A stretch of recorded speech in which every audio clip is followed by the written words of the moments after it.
Hello everyone. आज के video में बात करने वाले हैं प्राचीन भारत का ऐतिहासिक स्रोत के बारे में। यहाँ से हम प्राचीन इतिहास को शुरू करते हैं और इसे कंप्लीट करेंगे जल्दी। और हमने जो मटेरियल लिया है वह दृष्टि सामान्य ज्ञान से लिया है, जो काफ़ी महत्वपूर्ण पुस्तक है और इनसे सवाल लगभग हर एक एग्जाम में आ ही जाते हैं, चाहे आप किसी भी एग्जाम की तैयारी कर रहे हो। तो चलिए शुरू करते हैं अपने वीडियो को बिना समय को गवाए हुए।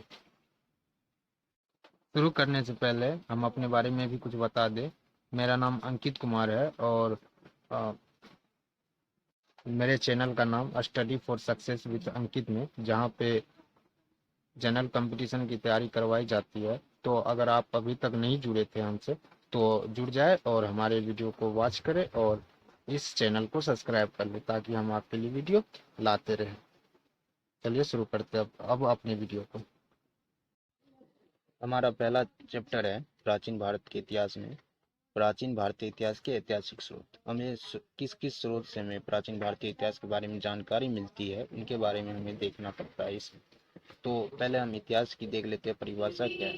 इतिहास है किसी व्यक्ति, समाज व देश से संबंधित सभी महत्वपूर्ण व सार्वजनिक घटनाओं का काल के अनुसार विवरण ही इतिहास कहलाता है। इतिहास का महत्व क्यों? इतिहास का महत्व है हमें वर्तमान को समझने में। जैसे हमने भूतकाल में क्या क्या किया, क्या गलती की, क्या अच्छा काम किया, उनसे हमें सीख लेना है और अपने वर्तमान स्थिति को बेहतर बनाना है और इनसे भी बेहतर बनाना है अपनी भावी पीढ़ी को।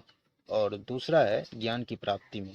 ज्ञान की प्राप्ति में इसलिए क्योंकि इतिहास में सूचनाओं का विशाल भंडार पड़ा रहता है और इस सूचनाओं के विशाल भंडार में से हमें ज्ञान संग्रहित करना पड़ता है और इन ज्ञान अर्जन करके हम अपने स्थिति को और बेहतर बना सकते हैं।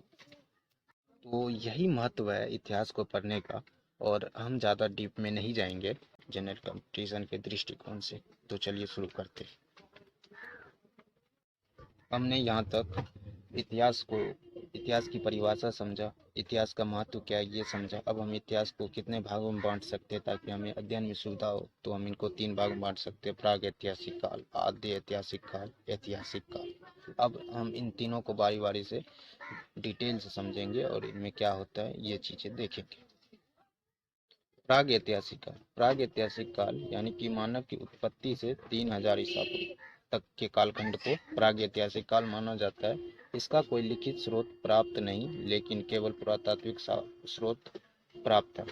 उसके बाद आदि ऐतिहासिक काल आ जाता है। आदि ऐतिहासिक काल में होता है 3000 ईसा पूर्व से 600 ईसा पूर्व तक इसका कालखंड है, लेकिन इसका लिखित स्रोत तो प्राप्त है लेकिन इससे पढ़ा नहीं गया है। ऐतिहासिक काल क्या होता है ये देख लेते हैं। लिखित स्रोत प्राप्त भी है और उसे पढ़ा भी गया है और इसका कालखंड जो है 600 ईसा पूर्व से आगे है। अब हम प्राग ऐतिहासिक काल और आदि ऐतिहासिक काल क्या है उसको थोड़ा सा डिटेल समझ लेते हैं। कि अगर हमसे कोई पूछे कि प्राग ऐतिहासिक काल क्या है, तो प्राग ऐतिहासिक काल आरंभ मानव की उत्पत्ति के साथ ही शुरू हो जाता है और 3000 ईसा पूर्व तक चलता है। उसके बाद आदि ऐतिहासिक काल। आदि ऐतिहासिक काल होता है 3000 ईसा पूर्व से 600 ईसा पूर्व तक की घटना को हम पढ़ते हैं और ऐतिहासिक काल में 600 ईसा पूर्व से आगे की घटनाओं को पढ़ते हैं। ऐतिहासिक प्राग ऐतिहासिक काल की घटनाओं के बारे में हमें ज़्यादा जानकारी नहीं मिल पाती है क्योंकि उसका हमें ज़्यादा साक्ष्य मालूम, स्रोत मालूम नहीं है। लेकिन इसके बाद आदि ऐतिहासिक काल के बारे में भी हम उतना निश्चित रूप से कह नहीं सकते क्योंकि वहाँ भी हमें स्रोत तो प्राप्त है लेकिन उसे पढ़ा नहीं गया है। जब तक पढ़ा नहीं जाता तो उसके बारे में बताना ये अनुमान लगाने के बराबर है। उसके बाद ऐतिहासिक काल है। ऐतिहासिक काल के बारे में हमें खूब सारा जानकारी मिलता है क्योंकि यहाँ पे लिखित स्रोत भी प्राप्त है और उसे पढ़ा भी गया है और कालखंड तो 600 ईसा पूर्व से आगे है। तो हमें पता चल गया कि इन तीनों में डिफरेंस क्या है। चलते हैं अपने अगले पैराग्राफ की तरफ। अपना अगला अगला टॉपिक है प्राचीन भारतीय इतिहास को जानने का स्रोत। हमको जानकारी किस किस से मिलेगी? तो पहले है साहित्यिक स्रोत से हमें जानकारी मिलेगी। उसके बाद दूसरा है अपना धार्मिक स्रोत, जिसमें आ जाता है रामायण महाभारत। उसके बाद भगवती सूत्र, ये सब चीज़ें वेद ये सब चीज़ें होगी। पुरातात्विक स्रोत जिसमें सिक्के आएंगे, अभिलेख होंगे, मृदभांड होंगे, ये सब। और विदेशियों का विवरण जैसे फाहियान, हर्षवर्धन, ये सब आए और भारत में क्या क्या हो रही थी घटना उसके बारे में बताए, तो उनके बारे में हमें इस तरीके से जानकारी मिलेगी। अब हम बारी बारी से एक एक करके देख लेते हैं। पहले हम देखेंगे साहित्यिक स्रोत को। साहित्यिक स्रोत से हमें किस तरह से जानकारी मिलती है। साहित्यिक स्रोत में मुख्यतः वेद को रखा गया है, बौद्ध साहित्य को रखा गया तथा जैन साहित्य को रखा गया है। वेदों की संख्या 4 है। वेद की संख्या 4 है, ऋग्वेद, यजुर्वेद, सामवेद, अथर्ववेद। अब हम चारों वेदों के बारे में डीपली जान लेते हैं कि क्या क्या है, क्योंकि यहाँ से भी सवाल आता है। ऋग्वेद यह सबसे प्राचीनतम वेद है। इसमें कुल 10 मंडल और 10 से 28 सूक्त है। मतलब ऋग्वेद सबसे प्राचीनतम वेद है और इसमें कुल 10 मंडल है और 10 से 28 सूक्त है। इस वेद के पढ़ने वाले को होत्रु कहा जाता है, जबकि इस वेद को पढ़ने वाले को होत्रु। और इस वेद के तीसरे मंडल में प्रसिद्ध गायत्री मंत्र है और इसके 9वें मंडल में देवता सोम का उल्लेख है तथा 10वें मंडल में चारों वर्ण व्यवस्था का उल्लेख है। किस तरह से उस समय की समाज व्यवस्था थी, ये थी। तो इस पॉइंट को आपको ध्यान में रखना है कि ऋग्वेद में 10 मंडल, 10 से 28 सूक्त और इस वेद को पढ़ने वाले को होत्रु।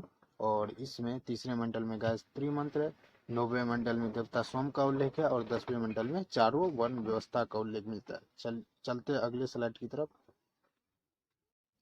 यजुर्वेद यजुर्वेद यजुर्वेद को कर्म कांड या वेद भी कहा जाता है, क्योंकि इसमें कर्म कांड के बारे में, यज्ञ की विधि सब के बारे में अध्ययन किया जाता है। इनके दो भाग है, एक है शुक्ल यजुर्वेद और दूसरा है कृष्ण यजुर्वेद। और इस वेद के पाठक को अथर्वयु कहा जाता है। इसे आप जरूर पॉइंट में याद रख ले, क्योंकि यह सबसे ज्यादा इम्पोर्टेंट है इसमें कि ऐसा सवाल आ सकता है कि यजुर्वेद के पाठक को क्या कहा जाता है, तो उसको कहा जाता है अथर्वयु। चलते अगले स्लाइड की तरफ। सामवेद सामवेद में संगीत का अध्ययन किया जाता है, जबकि इसमें कुल 1875 ऋचाएं हैं और इस वेद के पाठक को उद्गाता कहा जाता है। यानी कि साम वेद, यानी कि साम का अर्थ होता है गान से, और साम वेद का मतलब हो गया कि वैसा वेद जो संगीत से संबंधित हो। और इसमें कुल 1875 ऋचाएं और इसके जो पढ़ा जाता है, पढ़ने वाले को उद्गाता कहा जाता है। उसके बाद चलते अथर्ववेद की तरफ। अथर्ववेद की रचना अथर्व तथा आंगिरक ऋषि ने की थी, इसलिए इसे अथर्व आंगिरस वेद भी कहा जाता है। अथर्ववेद के पढ़ने वाले को ब्रह्मा कहा जाता है, जबकि अथर्ववेद में हम जादू, तंत्र, मंत्र का अध्ययन करते हैं। अथर्ववेद अथर्ववेद की रचना अथर्व तथा आंगिरस ऋषि ने की, इसीलिए इन्हें अथर्व आंगिरस वेद भी कहा जाता है। यानी कि अगर कोई हमसे पूछे कि आंगिरस वेद, अथर्व आंगिरस वेद क्या है, तो अथर्व आंगिरस वेद अथर्ववेद ही है। और इस वेद में हम जादू, टोना, तंत्र मंत्र का अध्ययन करते हैं और अथर्ववेद को पढ़ने वाले को हम ब्रह्मा कहते हैं। तो इस पॉइंट को आप याद कर लीजिएगा। जैसे ऋग्वेद को पढ़ने वाले को होत्रु कहा जाता है, यजुर्वेद को पढ़ने वाले को, यजुर्वेद के पाठक को कहा जाता था अथर्वयु। उसके बाद सामवेद जो पढ़ता था उसको कहा जाता था उद्गाता, तथा जो अथर्ववेद को पढ़ता था उसे कहा जाता था ब्रह्मा। तो इस पॉइंट को आप याद रखिए। चलते अगले स्लाइड की तरफ। और हम एक चीज बता दें कि इन चारों वेदों को संहिता भी कहा जाता है।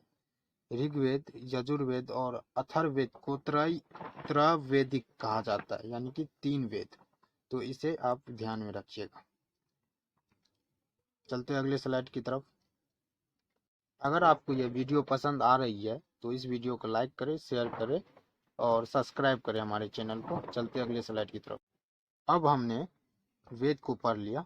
वेद को पढ़ने के बाद उसे समझने के लिए भी हमें कुछ चीज़ें की आवश्यकता पड़ी, जिसे समझाने के लिए वेदांग की रचना की गई।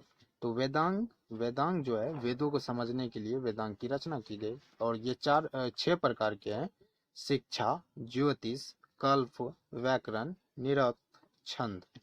शिक्षा में हम उसके उच्चारण विधि को देखते हैं, किस तरह से उच्चारित होता है वो वर्ण। उसके बाद ज्योतिष में हम भागफल देखते हैं कि किसका भागफल कैसा है, किसका क्या भागफल है। उसके बाद हम कल्प में देखते हैं, कल्प कर्मकांड से संबंधित है। उसके बाद व्याकरण, व्याकरण शब्द की उत्पत्ति से संबंधित है। निरक्त, निरक्त जो है भाषा विज्ञान से संबंधित है। अछंद, चतुष्पदी श्लोक से संबंधित है। तो वेदांग आप समझ चुके होंगे, क्योंकि वेदांग की रचना वेदों को समझने के लिए किया गया है, और वेदांग की संख्या 6 है, जो काफी इंपॉर्टेंट है एग्जाम के दृष्टिकोण से। यहाँ एग्जाम में ये पूछ लिए जाते हैं कि शिक्षा का मतलब क्या होता है, तो ऐसे भी आप इसे याद रखें।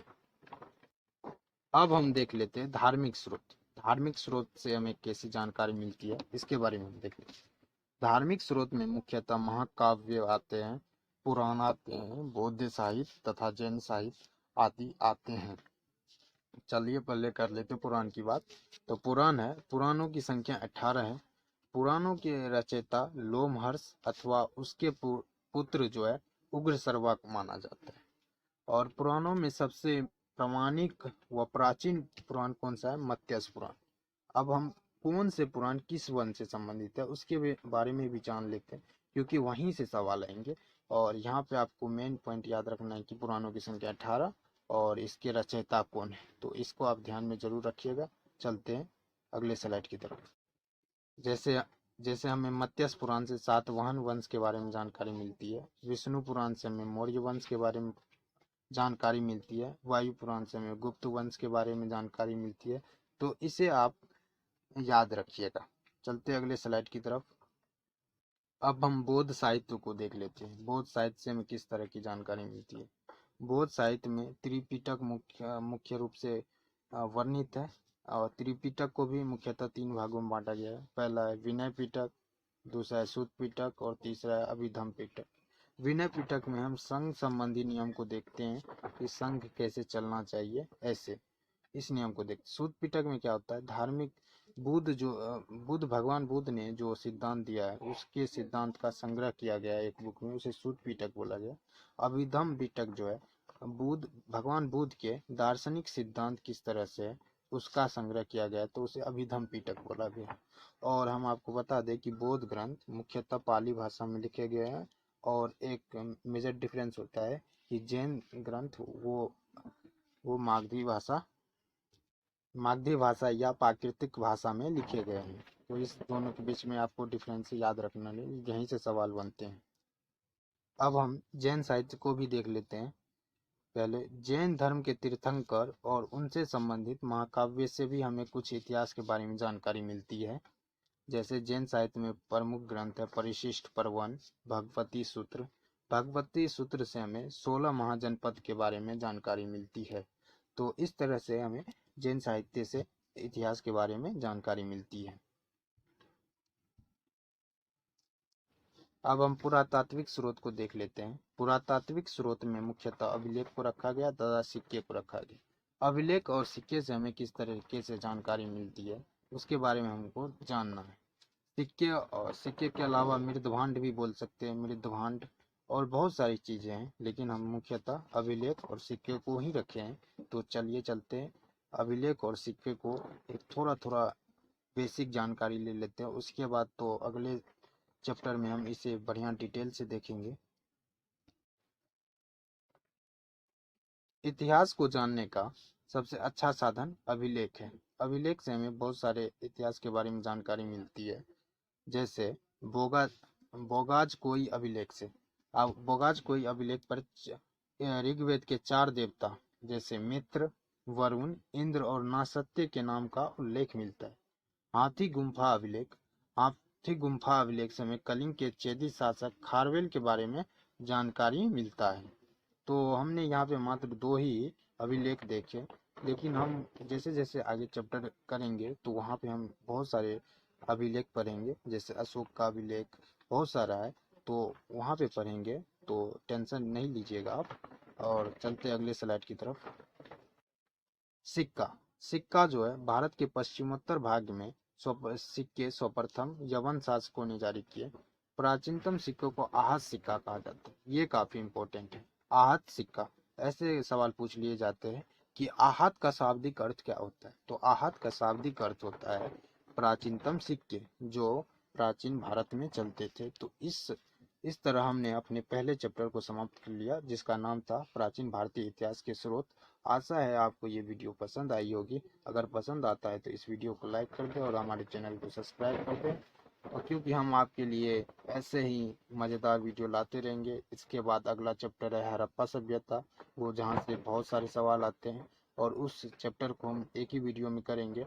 तो जल्द ही उस वीडियो को भी आपके लिए अपलोड कर दिया जाएगा यूट्यूब पे। तो आप हमारे चैनल को सब्सक्राइब कर लीजिए और हमें प्रोत्साहित कीजिए हमारे मेहनत को। चलिए, धन्यवाद।